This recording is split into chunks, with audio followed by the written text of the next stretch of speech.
All right, everyone, it's Simply Bitcoin. We break down the news from Twitter, the Daily Fail, meme review, software releases, hardware releases, websites by Plebs or Plebs. Smash that like button, subscribe. We've got a special guest today, Leron, fellow Bitcoiner, and he's going to join us a little bit later, but right now we're going to the numbers. Let's do it. Number time! At the time of this recording, the block height is 698,594. The Bitcoin price, 48,675. Chain rewrite days, 894.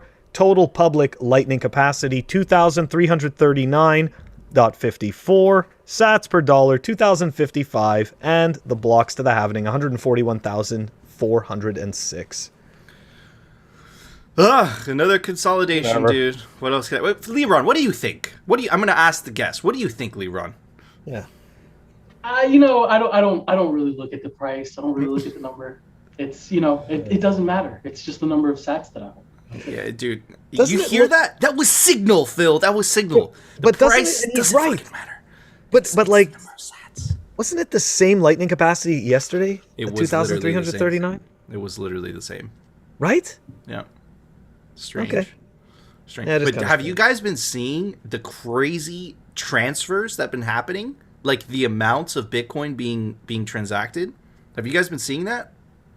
It's like on Twitter and stuff. Yeah. It's like on Twitter and stuff. Where else could it be? Where else do we find out stuff?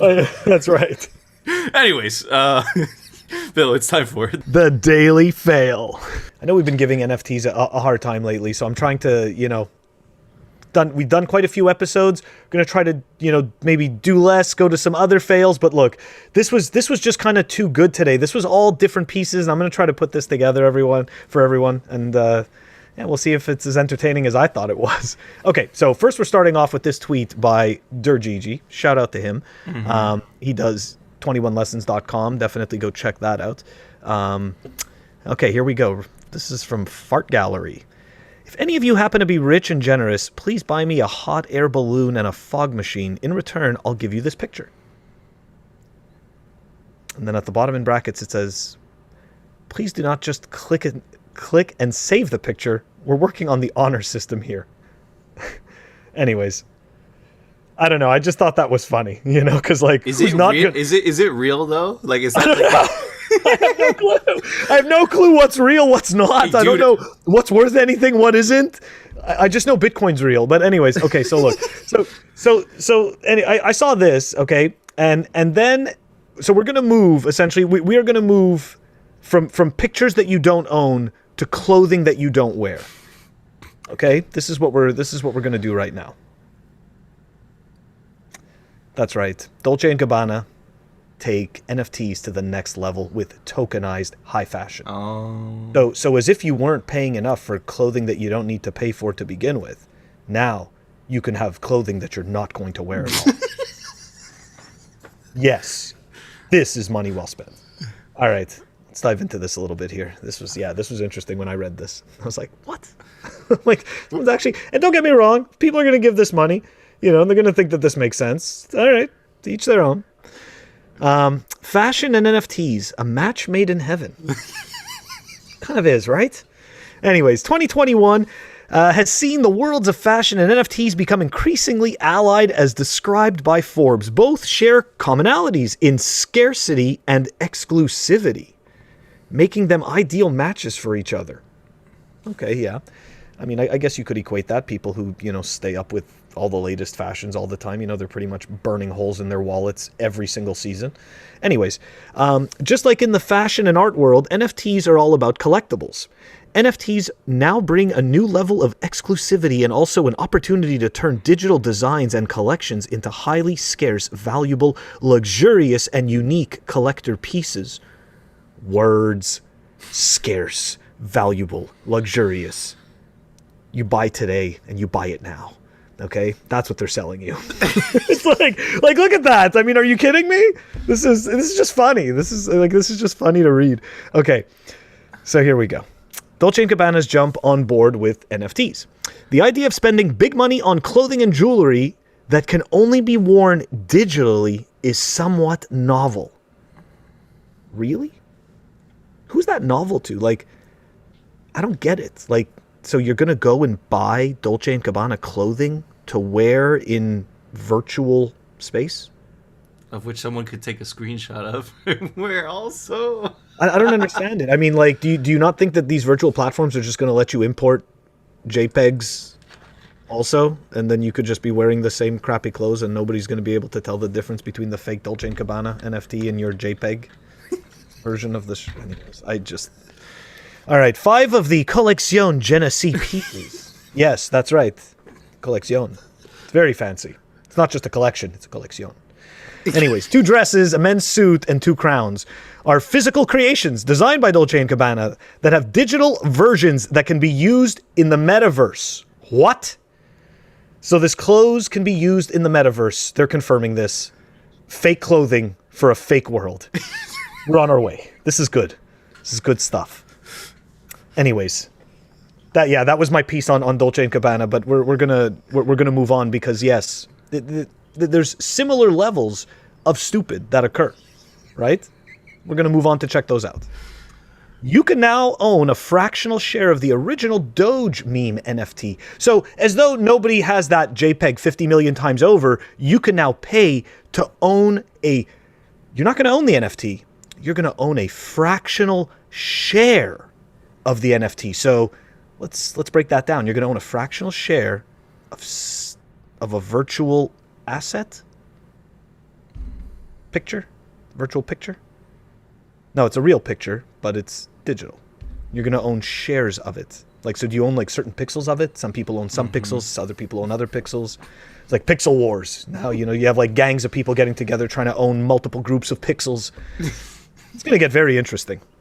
Anyways, you too can now own a piece of the original Doge meme that's sold as a non-fungible token for 1,696.9 shitcoin, or about $4 million in June. By purchasing a fractional ownership of the NFT in the form of dog tokens that will be available for sale on Wednesday.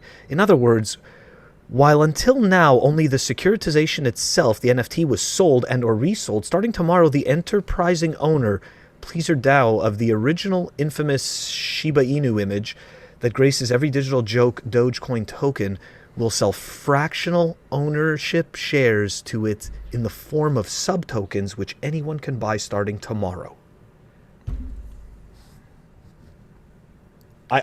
Okay, hold on, I'm going to end with this, because this is what I just thought was hilarious, and you guys can explain it to me. People could put it in the show notes, tell me what I'm missing here.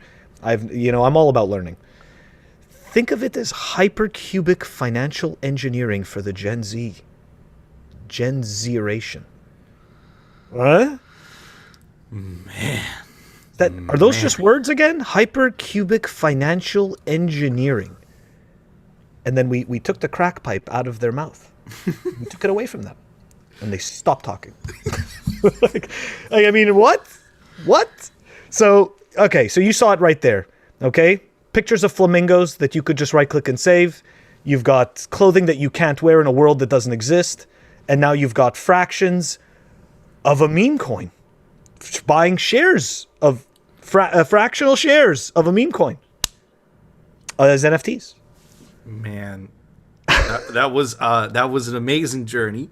I felt like I went to Italy and back and all these different places, and Phil was speaking Italian, and like, again, dude, like these goddamn shitcoiners and their goddamn names, they're fucking phenomenal. They're great at goddamn names. You gotta give them credit where credit is due. Okay.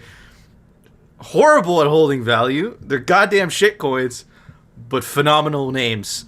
So, like, just enjoy the names without having to buy it. It's free. You could just look at them and laugh. But, yeah, man, just dog shit after dog shit after dog shit. And just another reason, look, Ethereum did the same thing in 2017, Phil, right? There was the ICO boom at that time. Now they've, the shitcoiners have figured out another way to steal your Bitcoin. Now it's the NFT boom.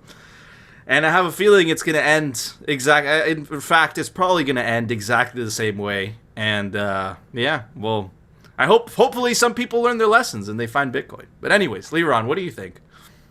First of all, I want to know what a luxurious NFT is. Like, what's the difference? Is it made out of like different colors? Like, is that what makes it? Like, I really don't. That's an interesting one. But no, but really, it's kind of funny that the NFT thing is like it's it's a single shit coin, but now with the fractional stuff, it's turning it's coming full circle. Now it's its own shit coin that can be distributed, and how many can they dilute shares? Like, is that's a thing, right? Probably.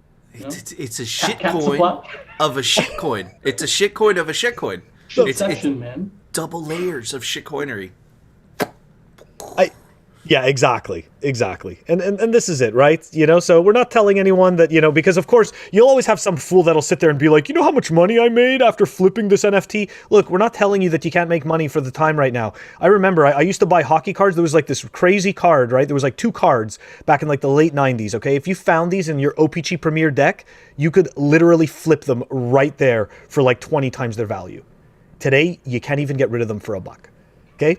So look, don't get me wrong. I know it's really cool. It's the future, right? You got these pictures that are, that you're paying for the hash rights to those pictures, and that's really fun.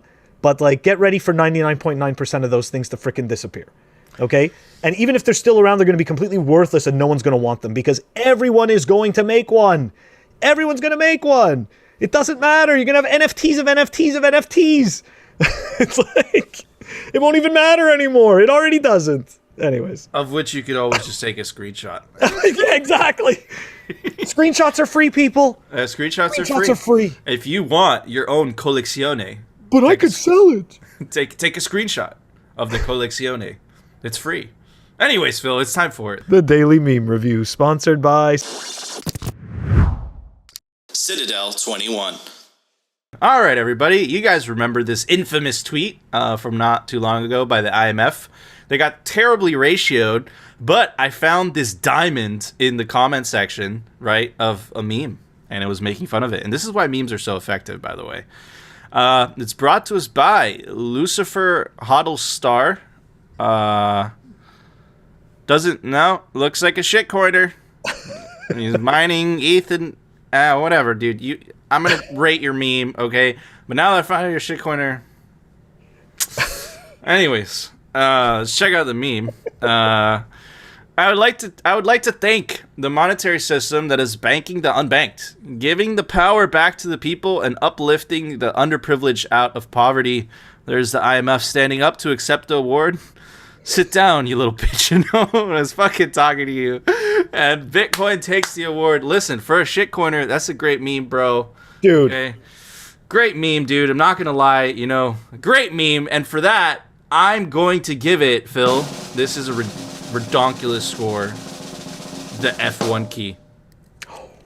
Yeah, I know, Leron, because I know an F1 key it's a big deal. What about you, Phil? Man, you know what? Shitcoiner or not, that was a great meme because fuck the IMF, excuse me, absolutely. And for that... You know what? I'm actually trying to get my score ready right now, but it's very difficult because... All right, Leron, you want to go? Give it a score. Oh. I could ready? do it. You ready, Phil? Okay. Yeah, I could do it if you just give me 1 second. All right, here we go. Okay. Do I have to 3, 2, 1 it? No. Oh, okay. Anyways, so I was able to get this going, but this really deserves this, right? It's a good meme, solid meme, all about the IMF and the IMF thing. So here we go. It is a Raspberry Pi 4 top. All right, so it's got a screen, it's got inputs, it's got a joystick built in, it's got LEDs, it's got stuff so you could do all kinds of, fun programming with it. Oh. Totally unplugged my camera by accident. Leron, what would you give that meme? I'm giving it a Dude. Man. F1 key. I was trying to fix my camera while Phil gave it a score. Phil, what'd you give it? I gave it my it's my Pi 4 hat. Oh, Pi 4 hat and a little Homer Sim? No, the Bart Simpson. A Bart Simpson thing. Incredible scores for an excellent meme. But anyways, Phil, it's time for the Daily News, sponsored by Crypto Cloaks. All right, everybody, check out this notable headline from The Block. This dropped earlier today. Twitter appears to be adding the ability to tip using Bitcoin. Jack has been hinting at this for a while now, but it's cool that it's, all but confirmed. Check it out. The tipping function will use the Lightning Network to make smaller Bitcoin payments. And Jack really confirmed that he was going to do it, because check out this tweet by Bernard Parra, right? Good next step for adoption. If Twitter is going this route, then they can work with us to make it available to Africans as well, since we don't have access to Strike. If not, we just build our own bot. Okay, cool. Alex Gladstein said, I suspect that they will be seeking African partners eventually. And Jack said, definitely. So just by those 3 letters, he's essentially confirming the rumor that this actually is true, right? And here's a screenshot of essentially one of the leaked images, right? And just describing what is the Lightning Network. Set up your wallet. Apparently, to use the service, you have to use it with Strike, right? And there's some cons to that, as Mr. Hoddle pointed out in this tweet. I'm a big fan of both Jack and Jack Mallers, both Jacks, but forcing people to KYC so they could receive Bitcoin tips isn't something that I would consider bullish. Now, here's the thing. Yep. I totally agree with him, right? So it's cool. Twitter also informs users that a Strike account is acquired, right? So you can't just, essentially use your own open source wallet, right? They're not allowing that, right? You have to use a KYC service. Now, I understand why Jack would do it. The regulators right now are like vicious hyenas. So it makes sense. But at the same time, you're not fully leveraging the power of Bitcoin. The whole power of Bitcoin was to take out the middleman, right? Again, and this isn't really peer-to-peer. Anyways, just as an opinion, Phil, what do you think? Yeah, you know what? I got to agree with Mr. Hoddle on this one. I feel like they're creating some weird intranet version. Don't get me wrong. I'm thinking about it. I don't remember doing any KYC for Strike, though. I don't actually remember having to provide any information. I'm pretty sure that if you want withdrawal or something, I think you do have to KYC. Because setting up the account, I'm pretty sure I just provided my email address. I had to put. They asked me for my driver's license. The bank account. They asked you for your driver's license. Yeah. So I heard that once you try to buy more than a certain amount of Bitcoin, they ask for KYC. But look, either way, I'm sorry, I'm going off into nowhere with this. But the whole point of it is that there shouldn't be KYC. If you want to send tips, right, and you're using this platform, why does it matter? Why does it make a difference? We've already shown, right? Like Nico has shown countless times how KYC doesn't actually fix anything. It's not actually providing the function it is supposed to. It's a leech on our system that costs billions of dollars for nothing. It really doesn't actually do what it's supposed to do. All it does is it gives our information to a bunch of companies that use our information against us. Yep. So, yes, I like that Twitter wants to do something right, but I think they can do it the right way. So, yeah. Absolutely. There's really, use the power of Bitcoin, use the technology. Essentially what Strike is providing, I love Strike, don't get me wrong, but essentially in this capacity, they're really acting like a PayPal. It really is the same thing. You have to sign in, you have to have an account, right? Of course, there's more capability, right? But at the same time, you are using a middleman. But what do you think, Leron? Yeah, I agree. I'm a bit disappointed that it has to be through Strike. I would have rather it be something, maybe give an option, like if people don't want to custody their own keys and still want to participate, it could be a Strike-like type of thing. And then if people don't, maybe something like, Phoenix does or Breeze Wallet, where it's, their channels only, but it's still your custody. That would have made it a lot better, in my opinion. But stepping stones, I guess, hopefully. Yeah, let's see. Alex Gladstein, I remember, if I remember correctly, I think he jumped in and he was answering back to Alwi. He's essentially saying what other way, where our enemy is central banking. But again, this is giving our enemy really more ammunition to go after people if they want to use the service. Speaking of, is it really? It's not a central bank, but it is a regulator, and regulators kind of suck. Anyways, check out this article by just a little. Literally the main fiat propaganda Like, I feel like this and the Wall Street Journal are up there. Anyways, check out this article. It says, Bitcoin and shitcoin platforms need regulation to survive, says SCC boss. Here's the thing. Okay, look, Bitcoin doesn't need any regulation. Bitcoin works because it doesn't have any regulation. There's no humans involved. That's how the Bitcoin network works. So I'm telling you this, guys, again, like, there's going to be an inevitable clash, and the way that you protect yourself against this is by literally taking your goddamn Bitcoin off of whatever you buy it from, right? Or if you mine it, even better, right?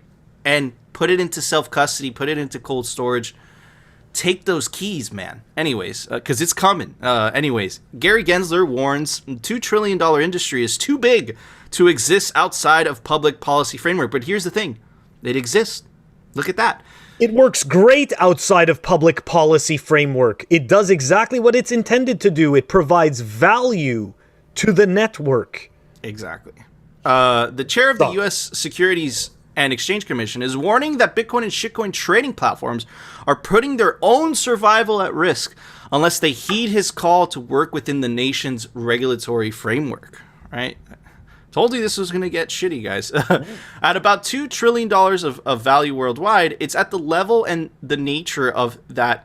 If it's going to have any relevance 5 or 10 years from now, it's going to be within a public policy framework. They're the ones that aren't relevant. This guy is batshit. He's essentially, look, without regulations, Bitcoin isn't going anywhere. Here's the thing. Bitcoin doesn't care. Bitcoin is a parallel monetary system that literally doesn't care about whatever fucking laws passes in meat space. Honey Badger keeps on going. If it did care, then it wouldn't be Bitcoin. This is what you guys don't understand. History, or I'm sure you guys understand, but this is what they don't understand. History, maybe they do understand. Maybe they're just living in denial. Anyways, history just tells you it doesn't last long outside. Finance is about trust, ultimately. Here's the thing. Bitcoin makes trust irrelevant. Finance is about trust. In the fiat world, look how that ended up. In the Bitcoin world, not so much. It's irrelevant. Anyways, article goes on to say, Gensler said he has been, and this is what, again, we also, is another Bitcoin we told you so moment, right? Gensler said he had been focusing on Bitcoin and shitcoin trading platforms because 95% or more of the activity in this highly speculative asset takes place in such venues with investor protections he described as really sparse. Now, again, right? Investor protections is their excuse, right? Just how politicians right now are saying, we are tackling you because you're protesting, the measures that we're putting in place for your safety. It's the goddamn same thing. It's not about for your safety. It's about the government, the state, having more control. Now, I pointed that out, guys, and there's a lot of noise there, but the signal is this, right? Any shitcoin, pretty much all of them, that is not sufficiently decentralized enough is not going to be able to withstand a nation-state attack. And governments are going to go after the lowest hanging fruit. It's inevitable, right? You're taking power away from them every time you self-custody Bitcoin. You're defunding the state, literally. Now, it's not that big of a deal with Bitcoin, sitting at $1 trillion market cap. But I guarantee you, once Bitcoin's sitting at a 10 or 15 or $20 trillion market cap, governments are going to be in panic mode, right? Because their standard operating procedure of just pressing the money printer and that pays for everything, that starts to die. And all those bureaucrats, all we call in the United States the deep state, literally, they're becoming irrelevant. They become irrelevant, and their jobs are no longer secure. Why? Because that money printer is no longer able to pay for their shit, right? So this is gonna get nasty. This is just a little snip into the future, man. But we got a hell of a fight in front of us. But we'll cover it here on Simply Bitcoin. Anyways, Phil, what do you think? Okay. Talking about finance, talking about trust, you got me thinking of a tweet that I saw today. So I just want to share it with everyone because this is exactly the BS, okay, that we are up against. And it's even worse, right? Because it's Gary Gensler. So This is from Rudy Havenstein. Enron, $10,000 invested 20 years ago is worth zero. And you think it may not be relevant, but what I want you to pay attention to is this. This is what's really important. Moody's, which is trusted, right? Gives AAA ratings, right? Trust them. Big institution. Look at their downgrade.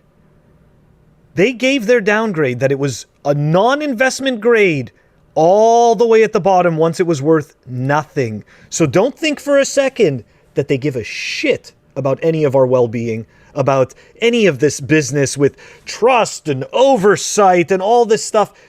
Look, they can't even get out of their own way, okay? They've proven that they're incompetent. We are living through their incompetence. The prices that you pay are the price of their incompetence. The prices that we all pay. You know, like, this is, screw them, man. Like, who cares? Honestly, I know he's going to try, and I know, temporarily, it may, quote unquote, hurt the fiat price of Bitcoin or whatever as they try to do this stuff. But at the end of the day, the people that desire freedom are going to opt out because they are going to want freedom money. Uncensorable money is the best money that we can have. And I'm just picking on one particular feature that I like the most. Absolutely. I think, Phil, you hit the nail on the head, you know, and that's honestly why we don't talk about price very much on this show compared to a lot of the shitcoin shows on YouTube, right? Is because, you know, the way that we see Bitcoin is about freedom, first and foremost, right? And the fiat price is really noise. Once you're able to make that disconnection, it makes hodling significantly easier. And the only thing that you're really going to care about is whether you have more sats than the day before. Because at the end of the day, that's really what's important, right? Stacking as much as the soundest money that has ever been created in the history of mankind, having as much of that as possible, because we know, right, there's a cap supply of 21 million, and there will only ever be 21 million, and there's 8 billion people on the face of the earth. So if you manage to get that one Bitcoin, you are in the future 1% of the goddamn 1%, right? Anyways, Leron, what do you think? I think it's really interesting, that last line about the trust. When you talk about Bitcoin, it's like, you know, the financial industry is built on trust. It's like, yes, you guys did that. You messed up completely. We got too big to fail and all of that. And Bitcoin fixes it. Don't, you know, you can stay out of it. All the shit coins are going to regulate them to death. And then that's what's going to happen when they're centralized. There's nothing that can be done. It's, you know, they weren't built to resist any of this stuff. Bitcoin's not going to really be affected. Like you said, you know, fiat price may be short term, but long term, it's nothing. Absolutely. And it's you know, all the DeFi, right? And you saw Gary, we played you Gary's video, right, of him, you know, being asked on CNBC, what do you think of the regulation? Then him freaking out, right? If your shitcoin, if DeFi could be killed by regulation, then it really was never DeFi. That's the issue, right? That's the problem, right? And that's the reason that Bitcoiners put decentralization above all, right? Where the shitcoins, they love the tech narrative, right? My shitcoin could do this. My shitcoin has the Collezione. My shitcoin has this fucking, you know, A through Z. But at the end of the day, right, can it withstand? Does it have sufficient amount of hash rate to withstand a nation state attack, right? We know with Bitcoin, right, it survived, you know, the China ban, right? And guess what? The hash rate keeps going up. Why? Because the incentives work. And the same can't be said about the goddamn shitcoins. Anyways, Phil, any closing thoughts? Nah, I'm spent and pissed. What about you, Leron? Closing thoughts? No, I mean, yeah, you hit it all on the head. It's we're just gonna have to keep fighting the fight. That's what it's gonna happen. Fight the good fight. Opt out. Buy the orange pill. I say orange pill because I'm looking at it as an orange pill. Buy the orange coin. Buy the honey badger coin. Buy Bitcoin. That's what it means. Anyways, Phil, could you show the website by Plebs? Websites by Plebs or Plebs. This is a non-KYC Stacker News. Stacker.news. This was actually a tweet from Durgigi. Thank you very much, by the way. So giving us some good info for the plebs. You guys can go here. It looks like you can. Looks like you guys can tip people for posting, different news articles and stuff like that. You can see right here. You can log in. They've got jobs. Anyways, check it out. I don't know which pleb does it. If the pleb watches the show, shout out to you. This is a really cool little webpage where you can go and actually tip people for, bringing you some information that you're looking for. Yeah, that's down below in the show notes. Check it out. Awesome. Thank you, Phil. All right, guys, that was our show. Before we go, I want to give a shout out to our legendary guest. He's a toxic plebe. You can follow him on Twitter at It's Leron. And of course, that's because his name is Leron. But anyways, guys, that was our show. If you enjoyed the show, you know what to do. Smash the like button. And of course, if you want to continue hearing the catastrophic fiat, World Economic Forum, Klaus Schwab, shitcoin, Collezione fails, and the Bitcoin news from the Pleb perspective, definitely consider subscribing. And we'll see you tomorrow, guys, for another episode of Simply Bitcoin. The no-coiners are getting desperate.